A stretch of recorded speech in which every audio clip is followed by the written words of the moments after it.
Ya Allah. Terus bagaimana hubungan dengan anak saya yang sekolah di pesantren, Pak? Hadis yang mengandung kaidah fikih, ya, seperti misalnya innamal a'malu binniyat. Ini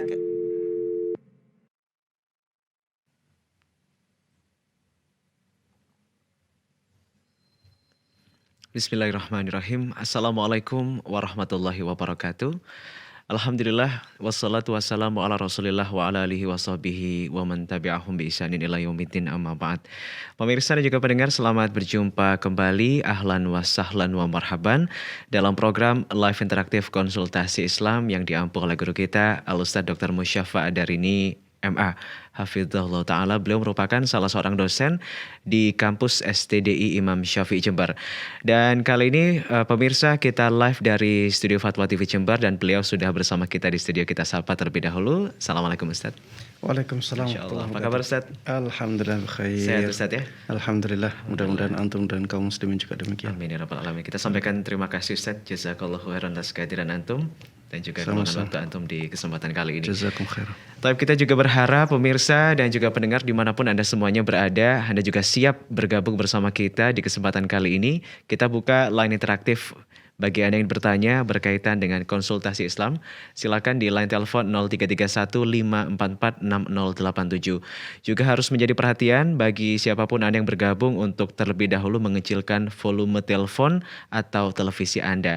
Dan untuk pertanyaan langsung via telepon kita batasi untuk masing-masing penanya satu pertanyaan saja ya.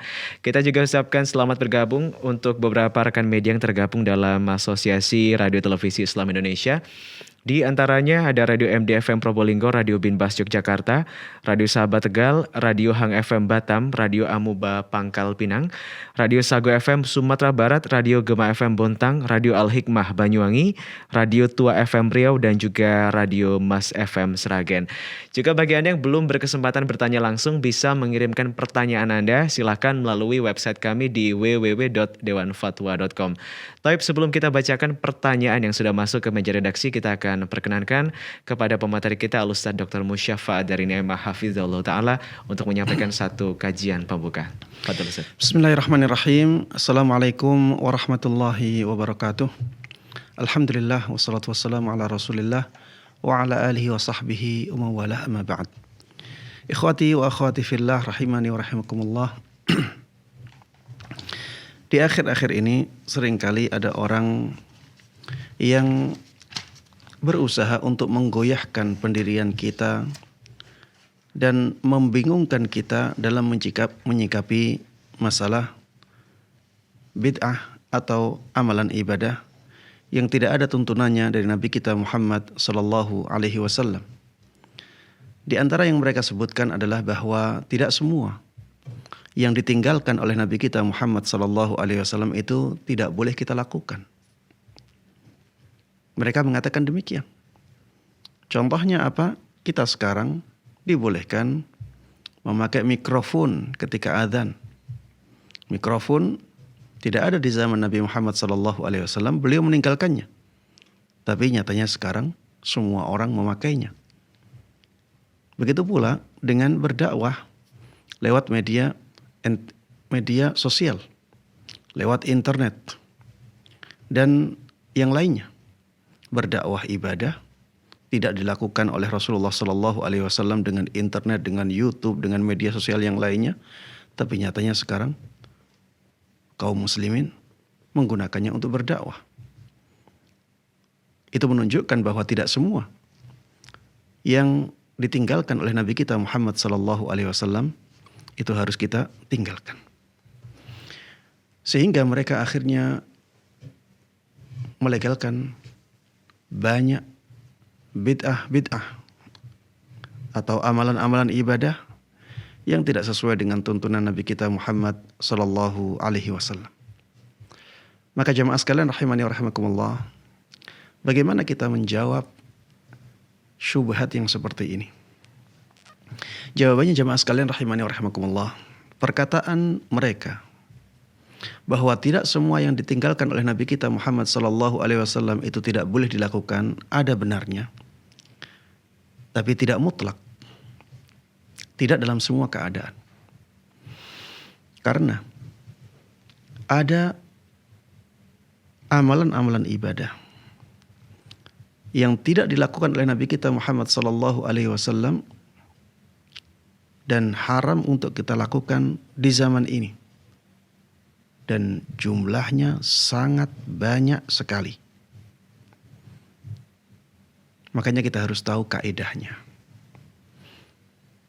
Apa kaedah yang bisa kita pegang untuk membedakan apakah amalan ini dibolehkan ataukah tidak? Jemaah sekalian rahimani wa rahimakumullah. Apabila sebuah amalan ibadah itu memenuhi apabila sebuah amalan itu memenuhi 4 kriteria yang akan saya sebutkan, maka hal tersebut tidak boleh kita lakukan di zaman ini. Saya ulangi, apabila sebuah amalan memenuhi 4 kriteria dan amalan ini ditinggalkan di zaman Nabi Muhammad SAW, maka amalan tersebut tidak boleh kita lakukan di zaman ini. Kriteria yang pertama adalah amalan tersebut masuk dalam kategori ibadah. Orang melakukannya untuk mengharapkan pahala. Ini yang pertama. Karena pada asalnya ibadah itu diharamkan. Kriteria yang kedua, amalan tersebut bisa dilakukan di zaman Nabi Muhammad sallallahu alaihi wasallam. Kriteria yang ketiga, pendorong untuk melakukan amalan tersebut ada di zaman Nabi Muhammad sallallahu alaihi wasallam. Pendorong atau sebab melakukannya ada di zaman Nabi Muhammad sallallahu alaihi wasallam. Kriteria yang keempat, tidak ada penghalang yang menghalangi Rasulullah sallallahu alaihi wasallam untuk melakukannya di zaman itu. Ada berapa tadi? Ada 4 kriteria. Kriteria yang pertama, amalan tersebut masuk dalam ranah ibadah. Kalau tidak masuk dalam ranah ibadah, maka bisa dibolehkan, bisa tidak dibolehkan. Seperti misalnya mobil. Rasulullah sallallahu alaihi wasallam tidak pernah naik mobil. Tapi di zaman kita dibolehkan naik mobil. Pada asalnya demikian. Kecuali kalau naik mobil untuk kemaksiatan, maka menjadi tidak boleh. Karena itu sarana menuju kemaksiatan. Tapi pada asalnya dibolehkan. Kriteria yang kedua, bisa dilakukan di zaman Nabi. Rasulullah punya kemampuan untuk melakukannya. Kalau Rasulullah sallallahu alaihi wasallam tidak punya kemampuan untuk melakukannya dan bisa kita lakukan di zaman ini, belum tentu dilarang. Seperti tadi, berdakwah dengan media sosial. Apakah bisa dilakukan di zaman Nabi Muhammad sallallahu alaihi wasallam? Jawabannya tidak bisa. Apakah Rasulullah sallallahu alaihi wasallam bisa berdakwah lewat WA, lewat FB, lewat IG, lewat YouTube dan seterusnya? Jawabannya tidak bisa dan tidak mampu. Memang teknologinya tidak ada ketika itu. Begitu pula dengan mikrofon. Apakah Rasulullah sallallahu alaihi wasallam ketika itu bisa memerintahkan sahabatnya untuk mengumandangkan azan dengan mikrofon? Jawabannya tidak bisa. Tidak mampu. Maka belum tentu mikrofon untuk azan di zaman kita ini tidak dibolehkan. Jawabannya demikian. Kenapa? Karena di zaman Rasulullah SAW beliau tidak mampu. Tidak mampu untuk misalnya berdakwah dengan mikrofon. Beliau tidak mampu memerintahkan sahabatnya untuk azan dengan mikrofon. Kriteria yang ketiga, ada sebab melakukannya di zaman Nabi Muhammad SAW. Kalau sebabnya tidak ada zaman Nabi Muhammad SAW, maka belum tentu di zaman kita tidak dibolehkan. Contohnya apa? Mempelajari nahwu, mempelajari saraf. Ini masuk dalam ranah ibadah. Apabila tujuannya adalah untuk memahami dalil-dalil dalam syariat, untuk memahami firman Allah, memahami hadis Nabi Muhammad SAW, maka belajar nahwu dan saraf menjadi ibadah. Dan itu tidak ada di zaman Nabi Muhammad SAW. Sekarang dibolehkan, bahkan dianjurkan, karena itu sarana menuju ibadah. Di zaman Nabi Muhammad SAW, kenapa Nabi meninggalkannya? Karena tidak ada sebabnya, tidak ada pendorongnya. Rasulullah SAW adalah orang yang paling fasih berbahasa Arab. Begitu pula para sahabat beliau. Tidak ada kebutuhan bagi mereka untuk belajar nahwu sharaf. Sedangkan di kita sekarang sangat membutuhkan belajar nahwu sharaf. Begitu pula dengan ilmu hadis. Begitu pula dengan pembukuan ilmu-ilmu syariat. Begitu pula dengan peraturan-peraturan untuk pendidikan. Dibagi-bagi, ada SD, ada SMP, ada jenjang yang berikutnya. Di zaman Nabi Muhammad SAW kebutuhan untuk itu tidak terlalu besar. Di zaman kita sangat besar. Makanya di zaman kita hal itu dibolehkan, walaupun tidak dilakukan di zaman Nabi Muhammad SAW. Dan kriteria yang terakhir, tidak ada penghalang bagi Rasulullah SAW untuk melakukannya. Kalau di zaman Rasulullah SAW ada penghalang untuk melakukannya, makanya beliau tinggalkan. Maka ketika penghalang tersebut tidak ada, belum tentu tidak dibolehkan. Seperti misalnya sholat tarawih dari awal Ramadan sampai akhir Ramadan secara berjamaah. Rasulullah SAW dahulu tidak lakukan. Kenapa? Karena ada penghalang. Rasulullah SAW khawatir apabila sholat tarawih tersebut diwajibkan kepada umat beliau, dan akhirnya umat beliau merasa keberatan. Ya. Karena ada kekhawatiran tersebutlah, akhirnya Rasulullah SAW tidak melakukan jamaah salat tarawih dari awal Ramadan sampai akhir Ramadan. Ketika penghalang tersebut hilang, maka melakukan jamaah salat tarawih dari awal Ramadan sampai akhir Ramadan menjadi dibolehkan, bahkan dianjurkan. Contoh lain, Rasulullah SAW tidak mengembalikan bentuk bangunan Ka'bah kepada bentuk bangunan di zaman Nabi Ibrahim. Apa alasan Rasulullah SAW? Karena beliau takut nanti banyak orang-orang yang baru masuk Islam malah kufur lagi, keluar lagi. Ada penghalang yang seperti itu. Ketika penghalang ini hilang, ya harusnya tidak dilarang atau dibolehkan. Makanya Ibnu Zubair mengembalikan bentuk bangunan Ka'bah kepada bentuk bangunan Nabi Ibrahim.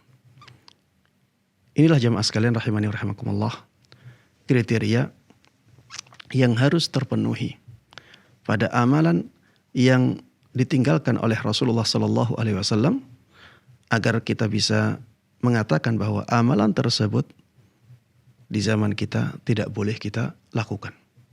Kalau 4 kriteria ini ada yang tidak terpenuhi, maka belum tentu sesuatu yang ditinggalkan oleh Rasulullah SAW tersebut tidak boleh kita lakukan.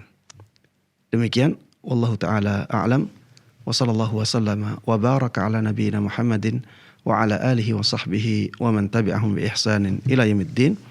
Walhamdulillahi rabbil alamin. Baik Ustaz, kami sampaikan jazakallahu khairan atas satu nasihat pembuka untuk pertemuan kita di kesempatan kali ini. Kita juga undang sekali lagi untuk Anda pemirsa Fatwa TV dan juga pendengar dimanapun Anda semua berada. Silahkan kita buka line telepon di kode area kota Jember 033154460087.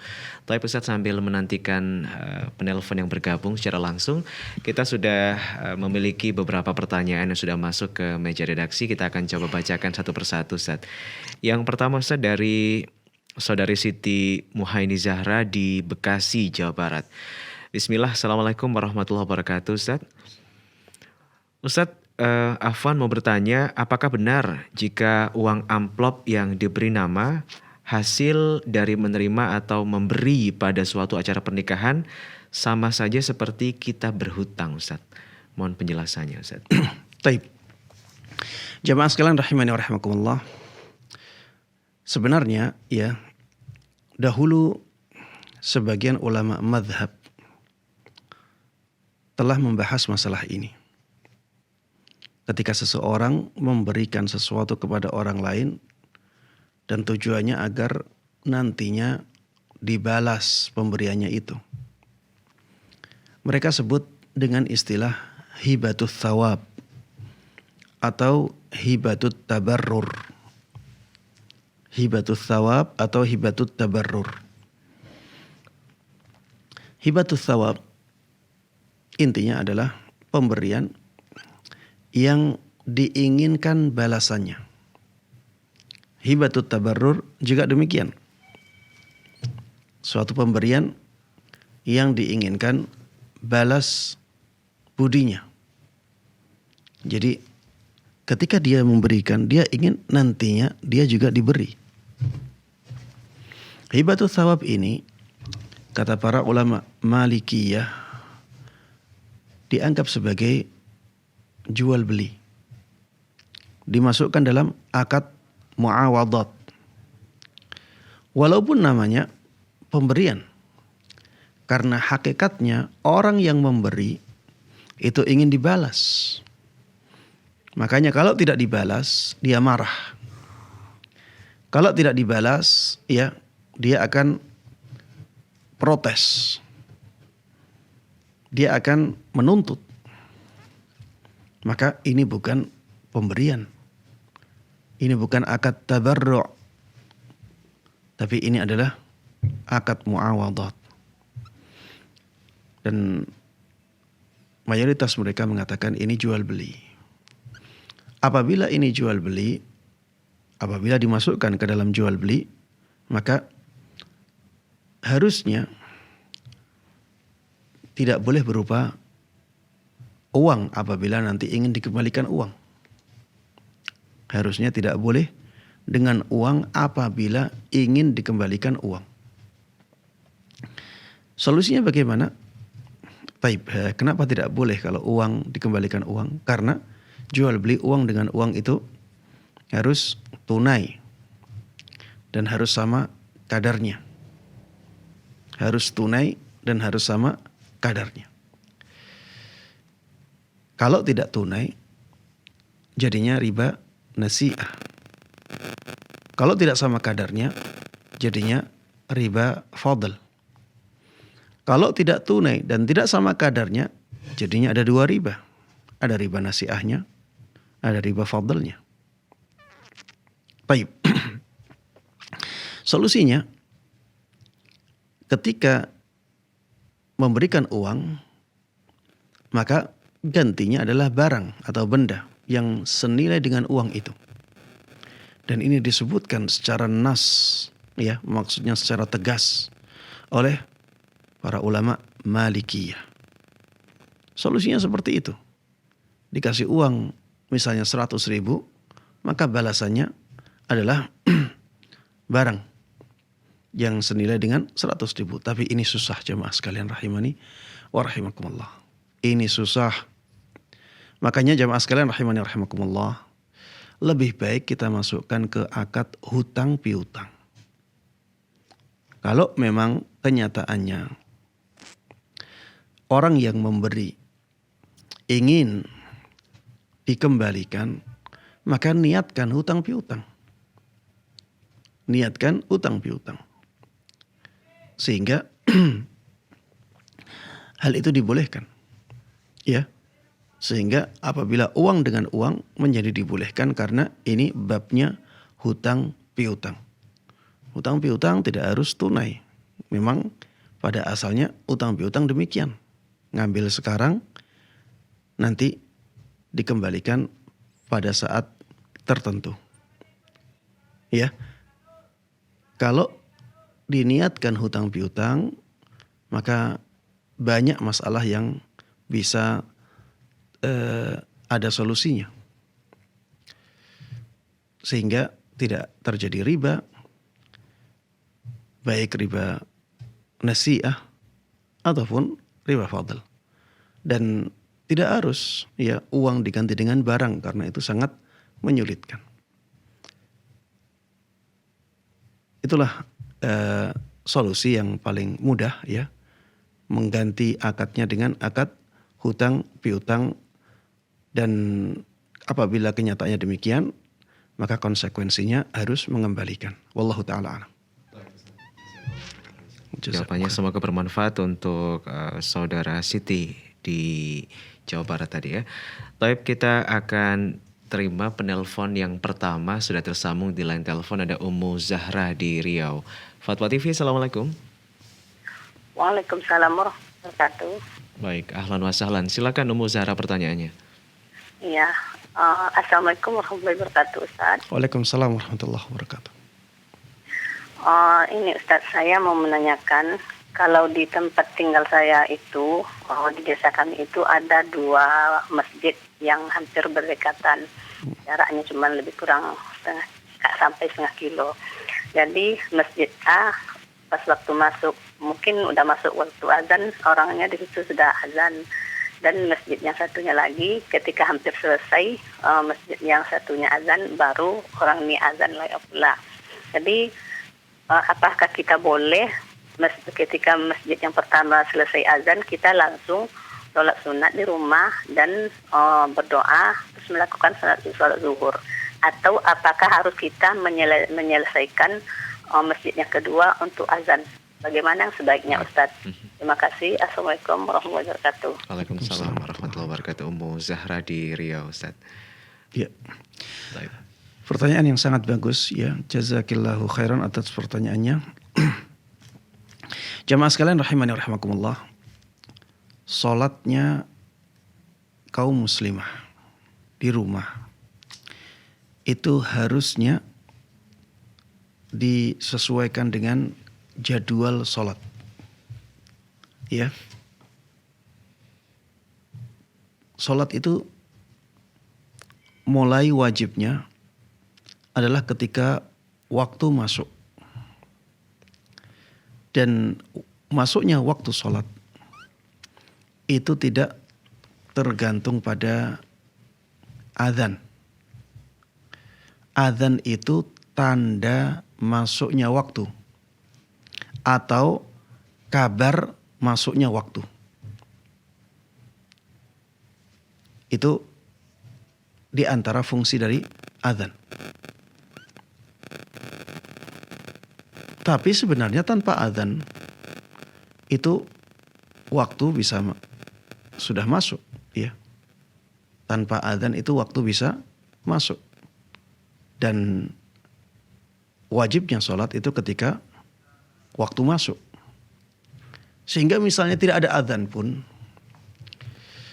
tapi waktu sudah masuk, kita yang di rumah, ya, terutama para ummahat, boleh menjalankan sholat.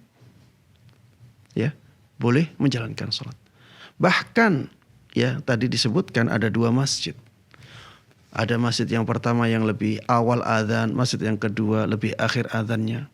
Bahkan sebelum masjid pertama azan, kalau waktunya sudah masuk, maka dia boleh menjalankan sholat wajibnya. Karena sholat wajib itu tergantung masuknya waktu, bukan tergantung adanya azan atau terdengarnya azan. Namun jamaah sekalian rahimani wa rahimakumullah, ketika kita mendengarkan azan dulu kemudian sholat, maka itu menjadi lebih baik. Karena kita mengumpulkan 2 amalan. Amalan mendengarkan azan, menjawab azan, berdoa setelah azan. Kita bisa lakukan, kemudian setelah itu kita sholat. Kemudian yang lain juga, kalau kita sholat ketika masjid masih azan, maka itu akan mengganggu kekhusyuan kita. Karena ada suara yang mengganggu kita.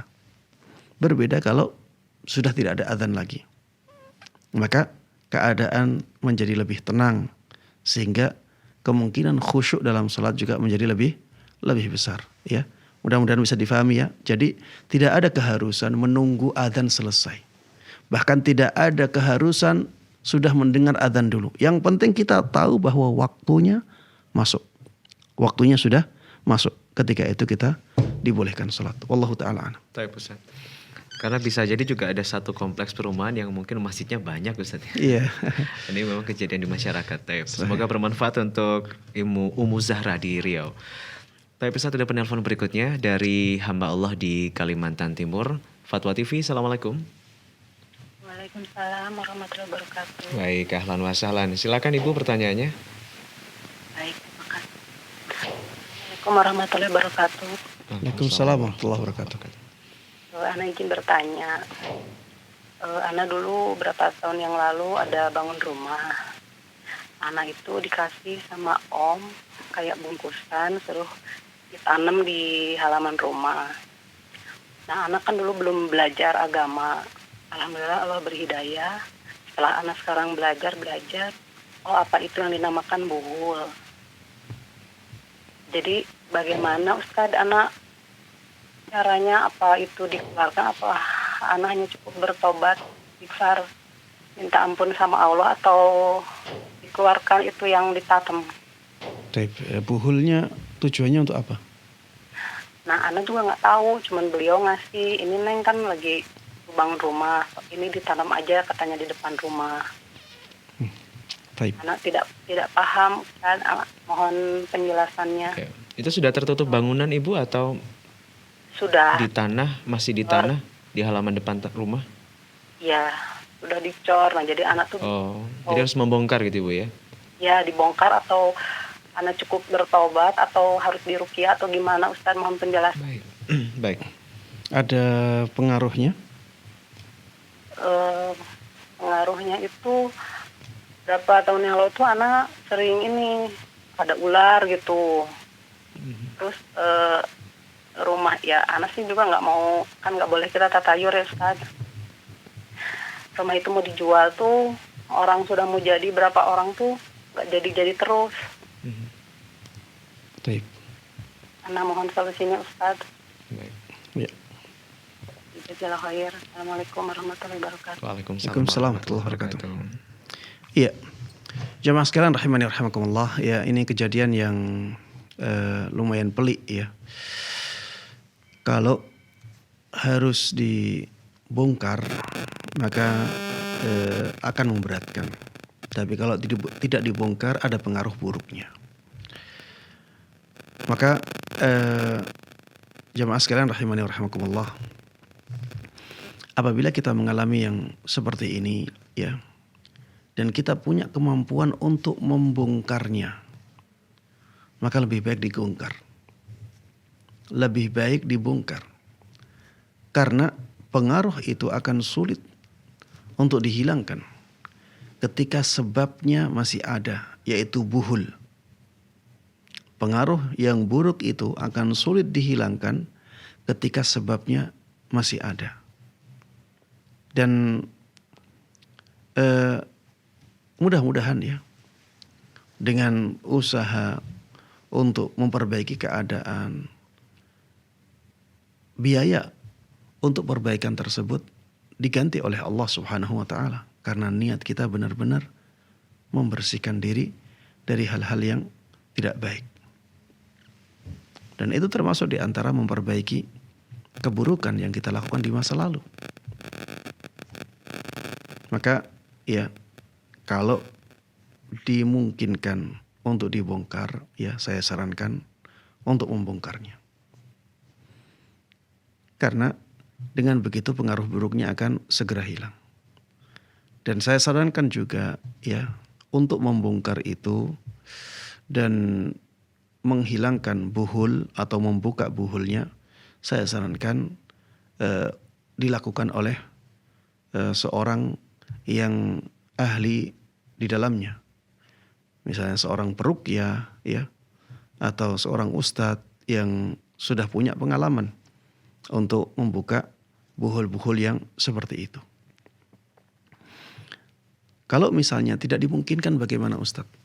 Ya, bertaubat kepada Allah Subhanahu wa taala dan sering-sering meruqyah rumahnya dengan membaca surat Al-Baqarah.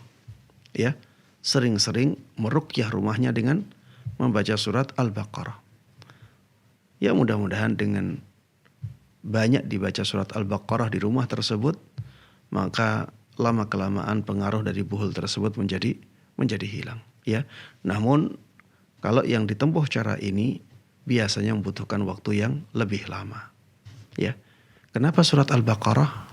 Karena Rasulullah Sallallahu Alaihi Wasallam dahulu pernah bersabda, "La taj'alu buyutakum maqabir, fa inna syaitana yanfiru minal baitil ladzi tuqra'u fihi suratul Baqarah."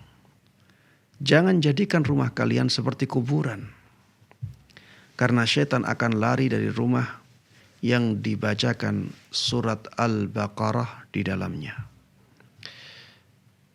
Di dalam hadis yang lain, Rasulullah Sallallahu Alaihi Wasallam menyabdakan tentang surat Al-Baqarah, fa inna akhdhaha barakah wa tarkaha hasrah wa la yastati'uha al-batalah. Karena mengambil surat Al-Baqarah adalah keberkahan. Yang dimaksud dengan mengambil di situ adalah membaca, merenungi, mempelajari. Ya, itulah mengambil surat Al-Baqarah. Dengan mengambil surat Al-Baqarah diantaranya dengan banyak membacanya, maka akan banyak keberkahan datang kepada kita. Dan meninggalkan surat Al-Baqarah adalah kerugian. Wa tarkaha hasrah. Meninggalkannya adalah kerugian. Kemudian Rasulullah mengatakan wala yastati'uhal batalah. Tukang sihir tidak akan mampu menaklukkan surat Al-Baqarah. Jadi surat Al-Baqarah ini sangat ampuh untuk melawan tukang-tukang sihir ataupun pengaruh-pengaruh buruk dari jin dan setan. Ya, demikian. Wallahu taala a'lam. Baik Ustaz, semoga bermanfaat sekali lagi untuk hamba Allah di Kalimantan Timur tadi. Tapi lebih baik dibongkar Ustaz kalau memang memungkinkan Ustaz ya. Memungkinkan dibongkar. Kita sudah tersambung kembali Ustaz dengan penelpon ketiga dari Bapak Ali di Medan. Fatwa TV, Assalamualaikum. Waalaikumsalam warahmatullahi wabarakatuh. Baik, ahlan wa sahlan. Silakan Pak Ali pertanyaannya. Assalamualaikum Ustaz. Waalaikumsalam warahmatullahi wabarakatuh. Ini gini Ustaz. Ini kan alhamdulillah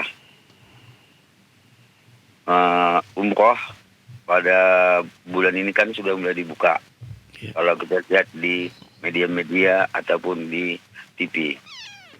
Jadi kalau kita berangkat ke sana berumroh, lantas ada yang kita mau umrohkan, misalnya sudah umroh dulu, baru kita umrohkan lagi misalnya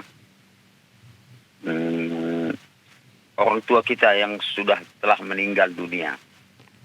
Apakah itu ada pahalanya sama yang di orang tua kita itu, ataupun sama kita ada juga pahalanya apa tidak?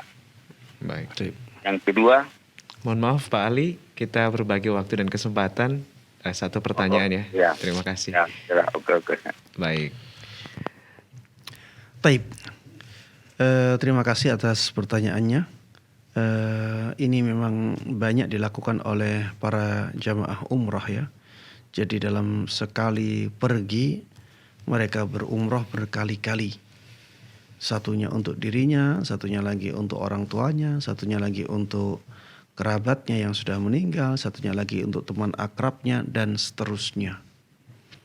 Jamaah sekalian rahimani rahimakumullah, kalau kita melihat kebiasaan Rasulullah Sallallahu Alaihi Wasallam dan para sahabatnya, mereka tidak pernah melakukan yang seperti itu.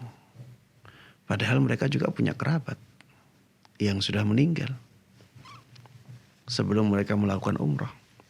Mereka juga sangat mencintai kerabat-kerabatnya. Mereka juga punya orang tua.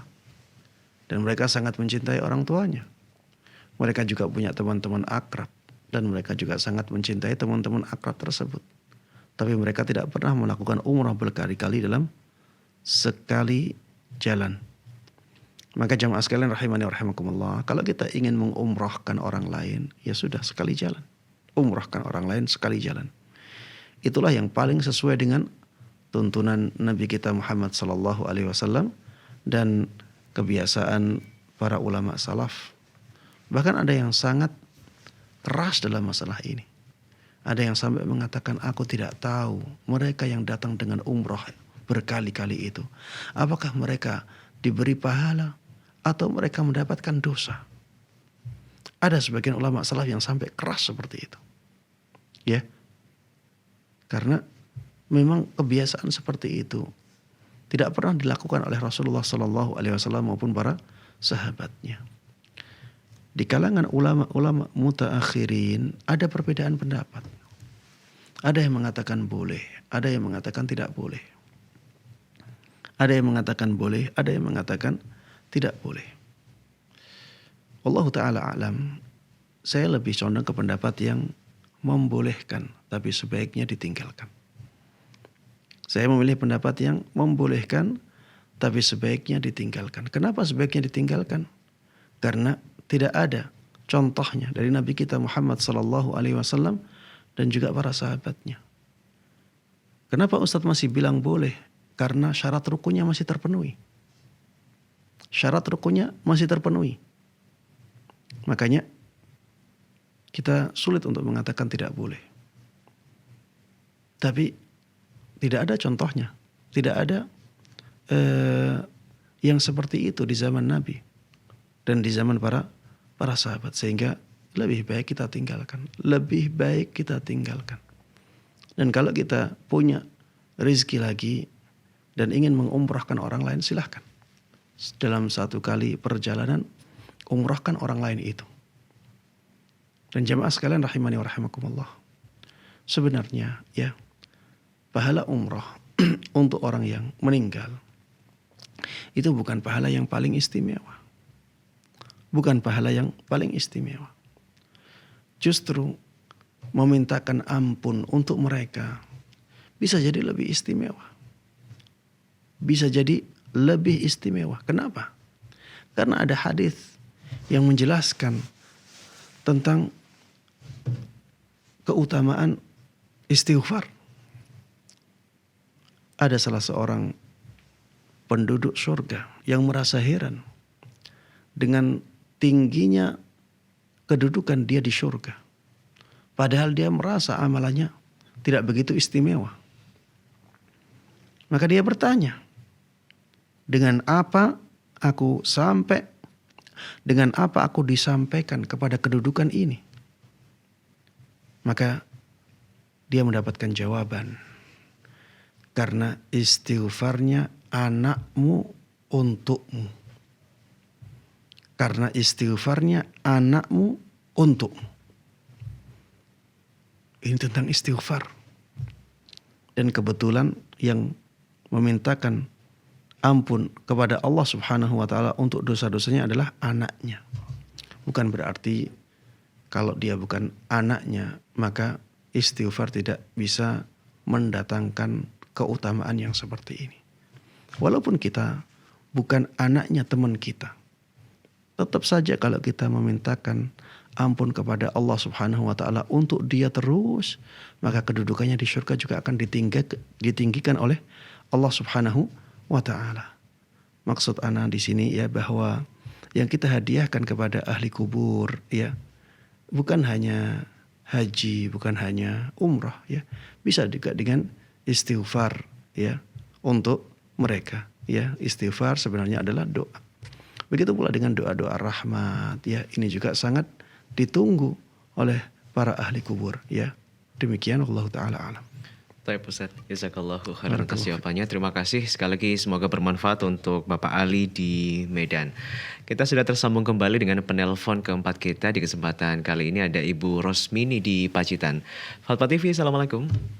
Waalaikumsalam warahmatullahi wabarakatuh. Baik, ahlan wa sahlan. Silakan Ibu Rosmini pertanyaannya. Ya. Assalamualaikum warahmatullahi wabarakatuh, Ustaz. Waalaikumsalam warahmatullahi wabarakatuh.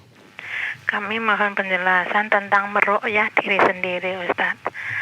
Apa diperbolehkan jika meruqyah setiap habis sholat, meruqyah diri sendiri? Juga kadang-kadang itu di waktu subuh sehabis azan itu saya tidak sholat qobliyah dulu, saya meruqyah diri saya sendiri dulu, baru saya sholat qobliyah subuh. Itu juga apa diperbolehkan? Juga kalau membaca surat Al-Baqarah itu sehari umpamanya tidak sekaligus selesai. Saya pernah tanya kepada Ustadz, boleh dibaca bergabung. Juga apa boleh kalau tidak sekaligus selesai, karena ya namanya manusia yang seperti saya ini lemah. Itu apa boleh selesainya itu kurang lebihnya setengah hari gitu. Baik Ibu. Saya Kemlakaran. Assalamualaikum warahmatullahi wabarakatuh. Waalaikumsalam warahmatullahi wabarakatuh. Oke, ya, sendiri, pertanyaan dari Ibu Rosmini ya. Pertanyaan yang bagus ya, dan jawabannya mudah-mudahan banyak ditunggu oleh kaum muslimin. Apakah kita boleh merutinkan atau meruqyah diri setiap selesai sholat wajib? Atau setiap sebelum sholat wajib? Karena dengan seperti itu kita bisa memperbanyak meruqyah diri sendiri. Jawabannya, wallahu ta'ala alam, yang seperti ini dibolehkan. Yang seperti ini dibolehkan dan tidak masuk dalam kategori bid'ah. Kenapa demikian? Karena dia melakukan seperti itu bukan karena dia meyakini bahwa itu lebih afdal, atau bahwa itu merupakan waktu yang paling baik untuk meruqyah diri sendiri. Tapi dia ingin menjadikan amalan tersebut bisa dia lakukan terus-menerus dalam waktu yang sering. Karena itulah waktu dia mudah untuk meruqyah diri sendiri.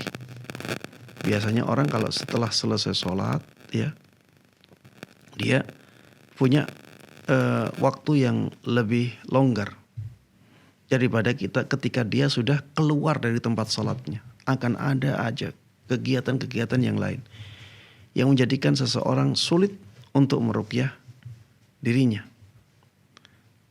atau membaca Al-Quran. Maka apabila seseorang ingin dia memperbanyak membaca Al-Quran, ingin memperbanyak meruqyah dirinya dengan melakukannya setiap selesai sholat. Ya, misalnya ada orang, saya ingin dalam sehari baca Al-Quran 1 juz. Ya, baca Al-Quran 1 juz. 1 juz itu 20 halaman. Dan dia tidak ingin 1 juz itu dibaca dalam 1 waktu karena akan memberatkan. Akhirnya dia bagi menurut waktu sholat. Jadi setelah sholat subuh, dia membaca 4 halaman. Sholat duhur nanti setelahnya baca 4 halaman lagi. Sholat asar 4 halaman lagi. Sholat maghrib 4 halaman lagi. Sholat isya 4 halaman lagi. 1 juz dalam sehari. Apakah seperti ini dibolehkan? Jawabannya boleh. Karena dia tidak punya keinginan atau tidak punya keyakinan bahwa itu adalah waktu yang paling afdal untuk dia membaca Al-Quran. Tapi tujuannya dia adalah agar bisa memperbanyak membaca Al-Quran. Begitu pula dalam masalah yang ditanyakan tadi. Dia ingin meruqyah dirinya terus-menerus karena ada gangguan. Akhirnya dia membagi surat Al-Baqarah misalnya menjadi 5 bagian. Setiap selesai sholat dia baca bagian yang untuk sholat itu. Ya, agar meringankan dia. Bukan karena dia beranggapan bahwa waktu itulah yang paling afdal, waktu itulah yang paling baik untuk meruqyah dirinya. Maka yang seperti ini wallahu ta'ala alam tidak dibolehkan ya. Kemudian tadi membaca surat Al-Baqarah untuk rumah atau untuk dirinya ya, untuk meruqyah dirinya, apakah harus sekali majelis? Jawabannya tidak. Boleh ya, sebagian kita baca di pagi hari, sebagian lagi kita baca di sore hari, sebagian lagi kita baca di malam hari. Tidak ada masalah, wallahu ta'ala alam. Baik Ustaz. Termasuk amalan zikir pagi petang, apakah ini juga bisa digunakan sebagai ruqyah Ustaz? Zikir untuk ruqyah? Pagi petang Ustaz. Tidak ya. Berbeda, jadi bacaan-bacaan untuk ruqyah itu tidak itu berbeda dengan atau tidak sama dengan zikir pagi dan petang. Ya, tidak sama dengan zikir pagi dan petang. Bacaan ruqyah itu bacaan tersendiri. Misalnya Bismillahi arqiq min kulli syai'in yu'dhik min syarri kulli nafsin aw a'inin aw hasidin Allahu yashfik. Bismillahi arqiq. Itu bacaan ruqyah, tapi dia bukan bacaan zikir pagi dan petang. Kemudian as'alullahal azim rabbal arsyil azim ayyashfiyak, itu bacaan ruqyah, tapi dia bukan bacaan zikir pagi dan petang, ya. Di seperti surat Al-Baqarah. Surat Al-Baqarah itu untuk ruqyah, bisa untuk ruqyah, tapi dia bukan zikir pagi dan petang. Ada yang sama, ya, seperti misalnya surat Al-Ikhlas, surat Al-Falaq, surat An-Nas, itu bisa itu termasuk zikir pagi dan petang, dan dia juga bisa untuk meruqyah, ya. Wallahu taala alam. Baik Ustaz, jazakallahu khairan atas jawabannya. Semoga bermanfaat untuk Ibu Rosmini di Pacitan. Kita sapa penelpon ke-5 kita, Ustaz. Ada Ibu Titin di Bekasi. Fatwa TV, Assalamualaikum. Waalaikumsalam warahmatullahi wabarakatuh, Pak Ustadz. Baik, silakan Ibu Titin pertanyaannya. Ya, Pak Ustadz, saya mohon dijelaskan. Doa sujud itu kan subhana rabbiyal a'la, Pak Ustadz. Saya menjalankan itu, artinya dari saya ingat menjalankan seperti itu. Tapi setahun lebih saya mendengarkan dari Ustadz Sunnah bahwa doa sujud itu boleh setelah membaca subhana rabbiyal a'la, itu boleh membaca yang subhanaka Allahumma rabbana bihamdika Allahumma firli, kemudian subuhun kudusun rabbul malaikatu waruh. Artinya tiga-tiganya itu boleh dibaca sekaligus, itu kata beliau, Pak Ustadz. Tapi belum lama saya mendengarkan 2 minggu yang lalu Ustadz Sunnah juga, Pak Ustadz, mengasih tahu bahwa itu tidak bisa. Saya pas mendengar ada yang bertanya bahwa tidak boleh sekaligus membaca doa dalam 3 itu. Jadi harus lain waktu lagi gitu. Saya mohon pencerahan dari Pak Ustadz. Syukron Pak Ustadz. Jazakallah khair. Assalamualaikum warahmatullahi wabarakatuh. Waalaikumsalam warahmatullahi wabarakatuh. Iya, pertanyaan yang bagus ya.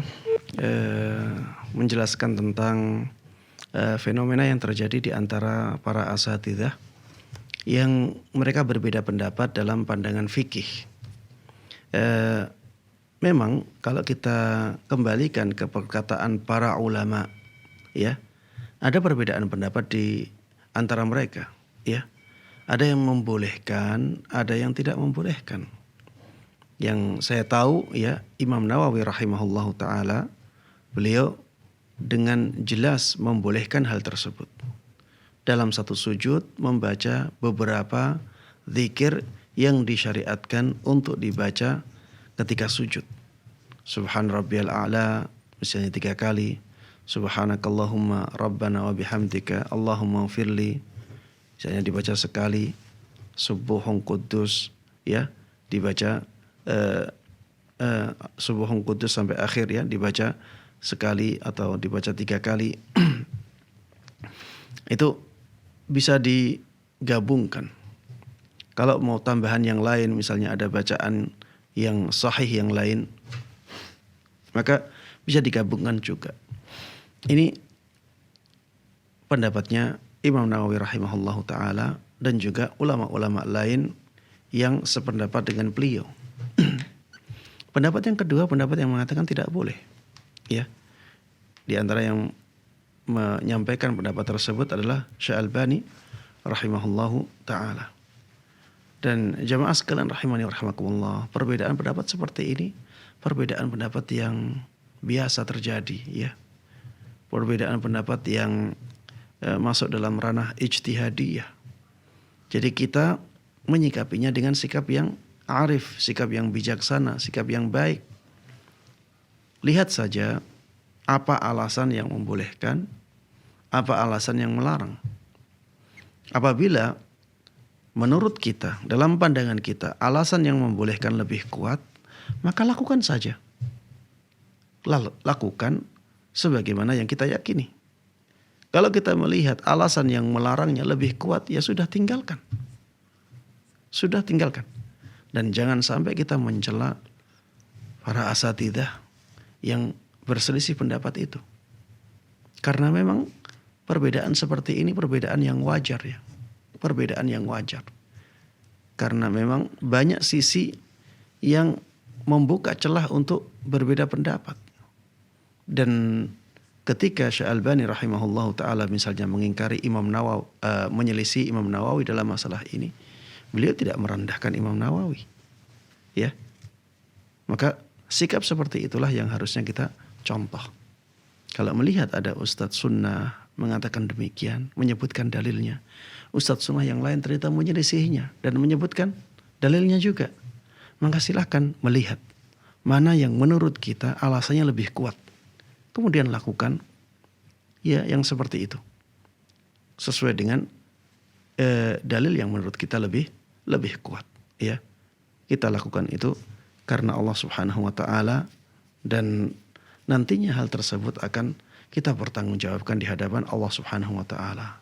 Kita memilihnya sesuai dengan dalil yang menurut kita lebih kuat, sesuai dengan alasan yang kita lihat lebih kuat. Ya, jangan sampai kita memilih suatu pendapat karena hawa nafsu kita saja. Demikian wallahu taala alam. Baik, jazakallahu khairan atas jawabannya. Semoga bermanfaat untuk Ibu Titin di Bekasi tadi ya.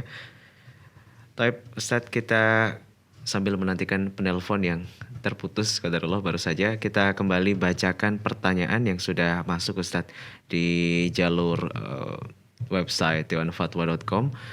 Ustadz dari Denny di Boyolali, Jawa Tengah. Assalamualaikum warahmatullahi wabarakatuh Ustadz. Izin bertanya Ustadz, sejak pandemi saya berhenti bekerja. Sekarang saya dan istri membuka sebuah usaha yakni makanan di catering Ustadz dalam skala kecil. Dan saya beberapa kali mendapatkan pesanan untuk membuat makanan untuk acara-acara yang tidak ada tuntunannya dari Rasulullah SAW dan juga acara-acara ulang tahun Ustadz. Sempat terpikir untuk menolak, tetapi kondisi seperti sekarang akhirnya saya terima karena tidak setiap hari mendapatkan orderan. Pertanyaannya Ustadz, apakah saya berdosa menerima dan mengerjakan pesanan tersebut? Baik, jemaah sekalian rahimani rahimakumullah. Ya, pertanyaan yang bagus ya. Kaedahnya jemaah sekalian rahimani rahimakumullah, kita tidak boleh berta'awun dalam keburukan. Kita tidak boleh berta'awun dalam keburukan. Jual belinya sebenarnya dibolehkan. Tapi karena ada ta'awun dalam keburukan, maka jadinya diharamkan. Tidak boleh bagi kita menjual sesuatu yang kita tahu orang lain akan menggunakannya untuk keburukan. Kalau misalnya kita jual pisau, boleh tidak kita jual pisau? Jawabannya boleh. Tapi kalau misalnya ada orang kita tahu akan menggunakan pisau tersebut untuk membunuh orang lain, apakah kita boleh menjual pisau ini untuk orang lain itu? Jawabannya tidak boleh. Kenapa? Kita tidak bisa mengatakan lagi bahwa menjual pisau itu dibolehkan. Tidak bisa. Kenapa? Karena ini kasus yang khusus. Kasusnya dia akan menggunakan pisau tersebut untuk membunuh orang lain. Kalau kita mau melakukan jual beli dengan dia, maka berarti ada tindakan dari kita untuk menolong dia atau membantu dia dalam keburukannya, dan bantuan kita lakukan secara langsung. Ya, kita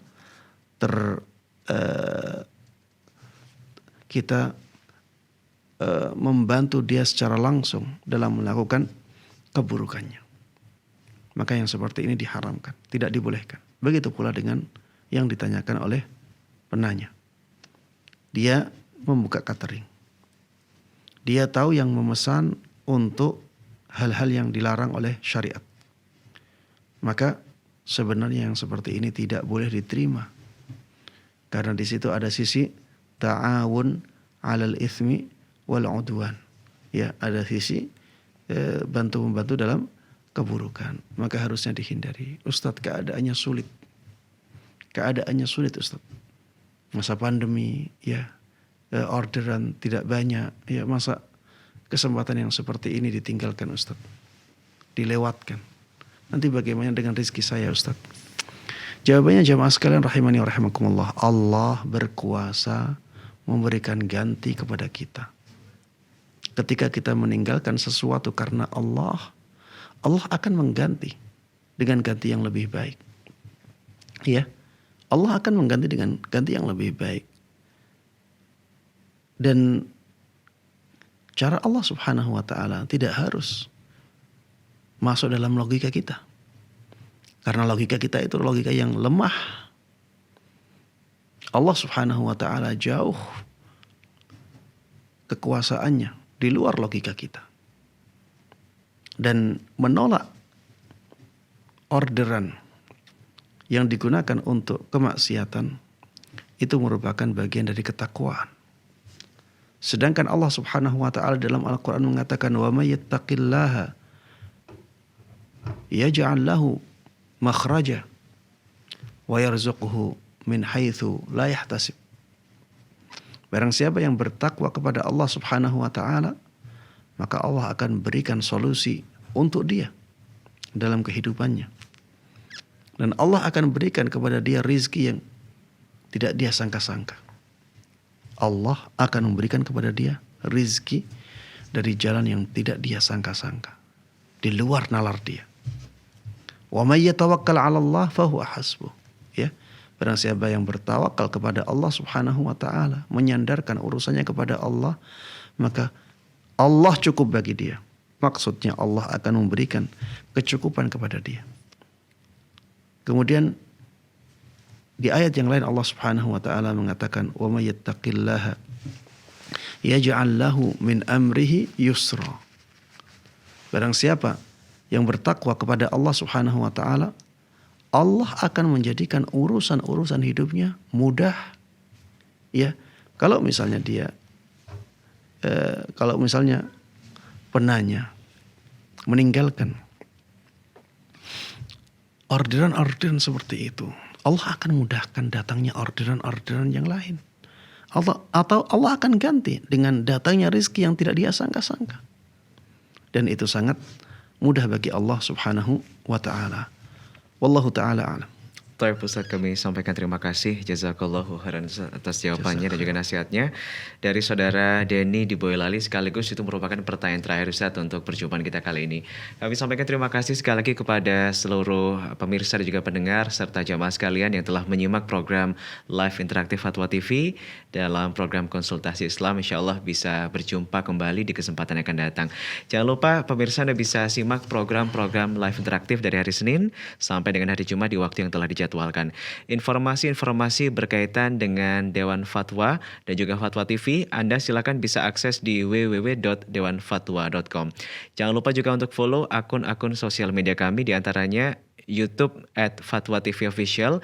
Sementara untuk Facebook, Instagram, Telegram, dan juga Twitter, Anda silakan bisa follow di @dewanfatwa_PA.